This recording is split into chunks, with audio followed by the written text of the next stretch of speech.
Section 6.2, the standard normal distribution. In Chapter 5, we made the distinction between discrete and continuous random variables. The binomial distribution was a discrete distribution that counted the number of successes from a specific number of trials.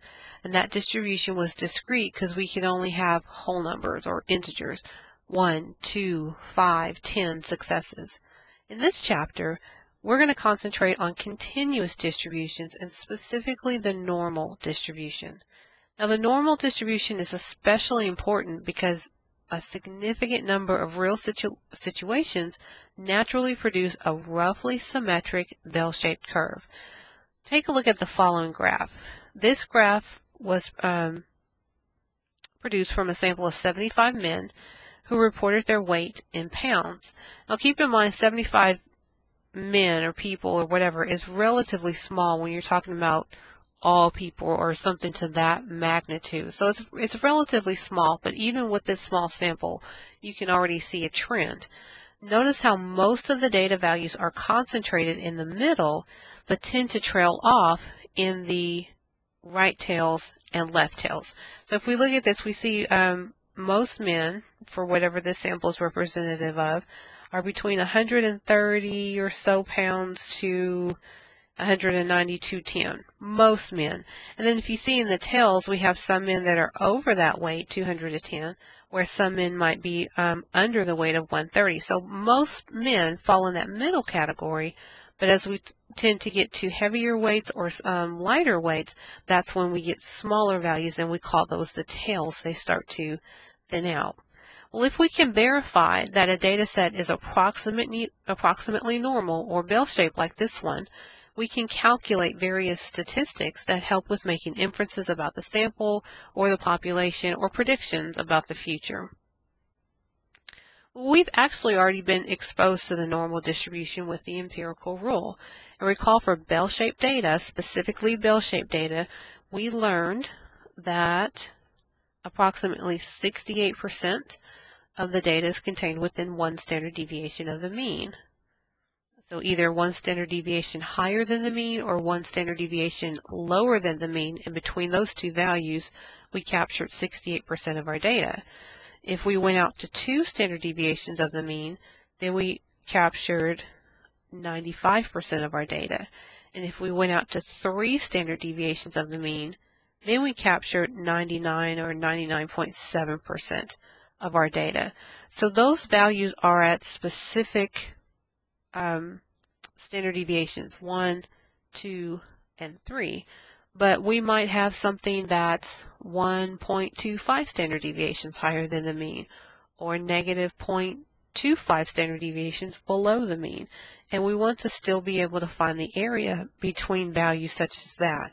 Now be careful that you don't confuse what's going on with the normal distribution with Chebyshev. Chebyshev is just telling us the amount of data between two values for any shaped data. So it can be bell-shaped, it can be skewed negatively, skewed positively, it can have any shape.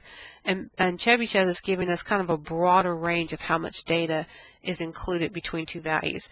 But with the empirical rule, we're specifically talking about data that has a nice bell-shaped curve. Okay. Now in this chapter, we're going to expand our knowledge of the percentage of data under the normal curve, as I just talked about, beyond values rather than just 1, 2, or 3 standard deviations within the mean.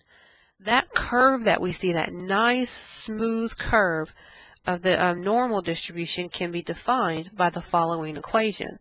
F of x equal to e to the power negative 1/2 times x minus mu over sigma, that quantity squared, divided by sigma square root of 2 pi. That's pretty complicated. Now, if we had a specific mu and sigma, so let's say we had some type of distribution where the mean was 2 and the standard deviation was 1. If we knew that about a population and we started to plug in different x values, plug in x equal 1, x equal to 2, x equal to 3, but even smaller values like x equal to 1/2, we would start to get y values that would help us define that nice, smooth, bell-shaped curve. Well, working with that equation is going to be beyond the scope of this course. With a little bit of higher order mathematics, we can show that if mean were 0 and the standard deviation is exactly 1, then the total area under the normal curve is just 1. With these specific values for mu and sigma, so mu equal to 0 and sigma equal to 1, we obtain what's called the standard normal distribution. So the f of x formula above, we could have any mu, any sigma we wanted. The area might not necessarily be equal to 1, but using that formula, we can show that if mu is equal to 0 and sigma is equal to 1, then the area under the curve is exactly equal to 1. Well, right now, we're going to concentrate on finding areas under a standard normal curve between or beyond specific values on the horizontal axis. So initially, we're going to start off with our knowledge of the empirical rule, that 68, 95, 99 rules that we know. But we're going to also learn how to find these values from a table or using a calculator. Example 1. Refer to the normal curve below to find the following areas. So this one's kind of defined for you. Notice that between -1 and 1, we have two pieces that are 34. Well, if we put those together, there's our 68. And if we add on 13.5 on one side and 13.5 on another side, that's going to give us a total of 95, and so on as we go out into the tails. So we're going to use that picture to find the area under the curve between the given values here. So for part A, we have mu minus sigma, which is here, and mu plus 2 sigma, which is here, and we want the area between those two values. So that means I'm looking at between here and here. Well, all I have to do is add up the chunks. So I have 34% twice, and then 13.5%. And if I sum all of those up,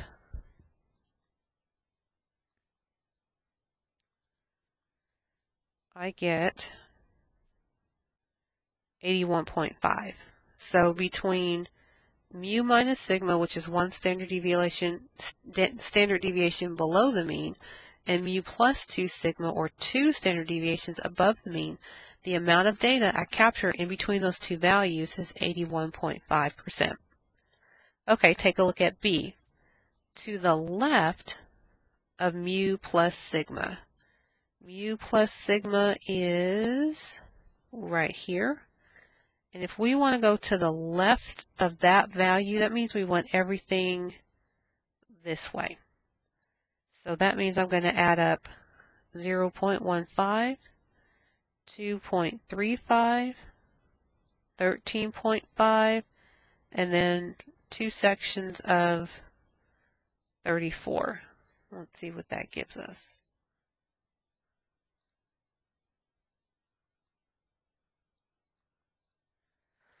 And that gives us exactly 84% of our data.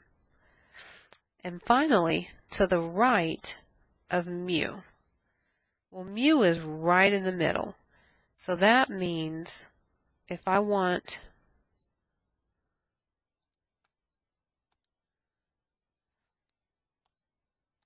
there we go. So here's that value there, and I want to the right of mu. That means I want all of these values here. So I'm adding up 34 plus 13.5 plus 23, or 2.35 rather, plus 0.15, and that should sum up to 0.5 or 50%. But here's another way to think of it, maybe you already have. Remember we said for the standard normal curve, the total area underneath it is 1. Well, if I'm at the mean, that means I'm right in the middle. And if I just want the area that's to the right of that, I want half of it. So I get 50%. Okay, well, as we mentioned before, sometimes we're going to have values that don't land on exactly one standard deviation or two standard deviations. And we also don't want to express everything in terms of mu and sigma, mu plus sigma, mu minus 2 sigma. So we simplify our values by stating them in terms of the number of standard deviations that the value is away from the mean. So back up to our previous problem, mu minus sigma is 1 standard deviation below the mean, whereas mu plus 2 sigma was 2 standard deviations above the mean. Similarly, this mu plus sigma is 1 standard deviation above the mean. So instead of always saying mu plus sigma, mu minus sigma, we're just going to state a number which tells us how many standard deviations and in which direction that value is away from the mean. Once I get down to those type of numbers, those numbers are called z-scores. We'll use those quite a lot.